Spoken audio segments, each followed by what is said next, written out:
is the no hands up down. So the goal is to get up and down from the floor without using our hands. If you have to use a hand contact to start, that's okay. We just want to work towards not using our hands. So we're just going to start standing.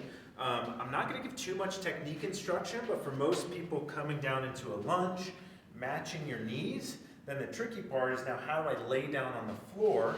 So I'm going to kind of side sit here, get hands, lay all the way down, and then I have to sit up.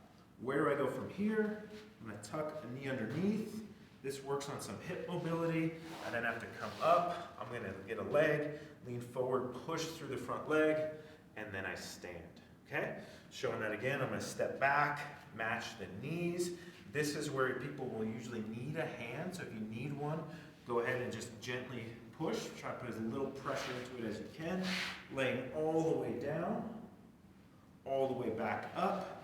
Again, I rotate, pivot, come up. This again is where people may need a hand. That's okay to start. And then I stand all the way up. After you get a handle on just getting up and down from the floor, we can then focus on making sure we're using the legs evenly. So typically when we step back, the front leg is doing more of the work. When I come to this, my instinct is to shift off to my right.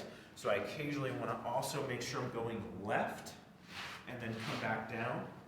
When I come up again, my instinct is to go right. So I want to make sure I'm occasionally going to the left. And then front leg, I want to make sure I'm occasionally switching between there. If you get that mixed up here and there, don't worry about it, but give this a shot. It's surprisingly challenging. You do 5 or 10, you might notice that your heart rate gets a little bit elevated, but it works on a lot of great things. So it works on some dynamic balance, not balance in the sense of standing on one leg, but I have to control my body in space. Also, to get from here down to there, that requires some hip mobility or flexibility that a lot of times people lose. To get up and down from the floor, we have some core strength. Also core strength in just this ability to rotate without tipping over.